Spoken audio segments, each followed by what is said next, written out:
happen. It happens in all relationships. The difficulty is, of course, when you're in the public domain and your particular relationship gets shown around the world, and also when you try and portray yourself as this very much loved up couple every single time, but then getting caught out demanding that, of course, the husband has to give you his hand because they're on display. It's PDA, isn't it? Public displays of affection. But recently, of course, the former royal known as Meghan Markle, the cable TV actress, must wonder back in that Montecito mansion, even in her own mind, how it could have got so bad so quickly. But it's her management style, according to all the latest reports.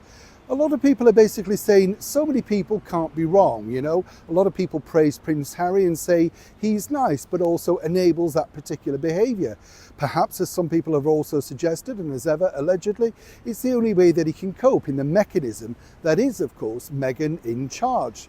But now fractures are appearing, genuine fractures. And this is all because, apparently, according to that source, Meghan Markle wants Harry to do this. And Harry suddenly is finding himself to be his own man, at points at least. Let me explain. Hi, good morning, nice to see you. Thank you so much as well. Have a lovely wave in the autumnal delights, of course, of Westminster. That's right, yes, it's a wonderful area at this time of year. I prefer it, as many people know, in the spring and the summer when it's beating down and I'm moaning to you about being too warm. You know what it's like. Oh yes, hot flushes everywhere. It's a nightmare, isn't it? I mean, you get on a bus, you're chilly, you get off a bus, you're boiling, you know what I'm saying? It's frightening. But of course it can be frightening if you're Prince Harry. Do you like that loop? Yes.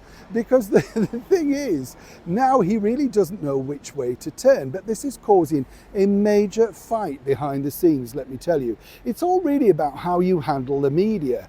But more importantly, you know, Meghan's breaking down all the time. Can't believe how badly this has played out. We told you recently how she decided to get in bed, literally, with the enemy. This is the enemy, apparently, that both she and Harry were never going to deal with, you know, the trashy tabloid press. Oh no, they couldn't be doing with that. They were going to go for grassroots journalists. Seemingly grassroots journalists, though, don't have the contacts to get that story out there.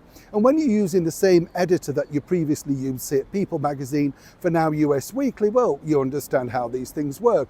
It's all about manipulation and virtually just giving them a press release and hoping that they'll print it, and they duly do, you understand.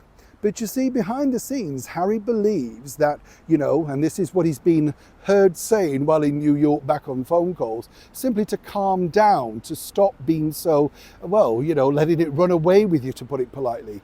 Harry believes a little bit like the sort of royal mantra that there's another disaster coming along tomorrow and that will sweep that one away. So while you're worried about one, don't worry, because there's something else coming tomorrow and people will forget. Meghan, you see, wants Harry to address it in some shape or another, just to basically say that she's not the dragon, the ogre that the media are painting her out to be.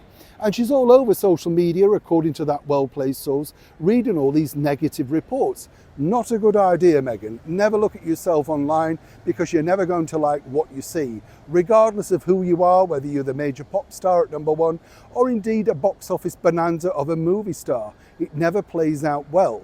Harry, you see, though, doesn't believe in that, doesn't really want to answer back to the press. He just believes it feeds into that more and they will make of it more what it is.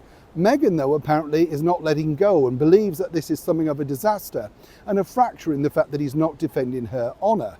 That's the whole point, apparently. He was always going to protect her from the nasty people way back from the palace courtiers, and right now, of course, to the tabloid media that some say have turned on her for inexplicable reasons. While the Hollywood Reporter still stick with this story, she can put out all these sort of refutes that she wants. Even Harry now apparently is really very, shall we say, reluctant to take on the fight. But then again, as the source pointed out, he comes out of this quite well. So what's the true story behind that? Neil Sean, Westminster, London.